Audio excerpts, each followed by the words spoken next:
ये जो भ्रम था ना हमारा कि हम तो ज्ञान ध्यान में आने के बाद हर चीज से निकल जाते हैं, अब चैलेंजेस नहीं आते हैं, ऐसा नहीं होता है। चैलेंजेस आते, प्रभाव नहीं पड़ेगा, क्योंकि हमारे पास ज्ञान है।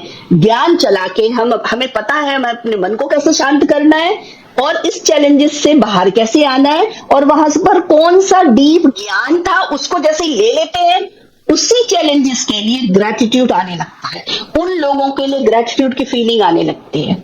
और जब हमें हर जगह से हम यही अनुभव कर रहे हैं, तो जब वो चीज सेम टाइम आती है तभी ग्रेटिट्यूड आ जाता है, क्योंकि पता ही है, फिर कहां से डरोगे आप, और तो ये यहाँ से कुछ सीखने के लिए ही है, ये तो पढ़ाई है, तो डर भी सारे निकल गए।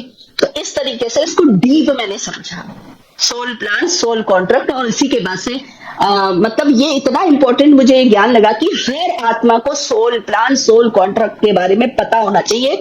सब हमने ही प्लान किया है, और सब पढ़ाई के लिए, अपने आप को जानने के लिए, डीप ज्ञान लेने के लिए, अपनी आत्मा की प्रोग्रेस करने के लिए ही हम प्लान करते हैं, सोल कॉन्ट्रैक्ट करते हैं। जो सोल कॉन्ट्रैक्ट में हमारे जीवन में लोग आते हैं, वो सिर्फ हमारे ही कहने पर आते हैं और वो ड्रामा करते हैं, और लेकिन हम लोग ही उनको ब्लेम करते हैं हमारी, और क्योंकि हम भूल कर आए, वो सब सीखने के लिए।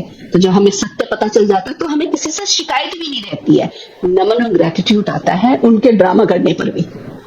तो फिर कहाँ रह गया, एक एक से हर चीज डिलीट हो गई, है ना। पास्ट की भी सारी चीजें अगर कुछ चीज पकड़ रखी थी वो भी डिलीट हो गई, प्रेजेंट में तो हमने काम कर ही लिया है, और फ्यूचर का भी डर नहीं रहता है, तो आप एक आनंद की स्थिति में रहते हैं। ठीक है।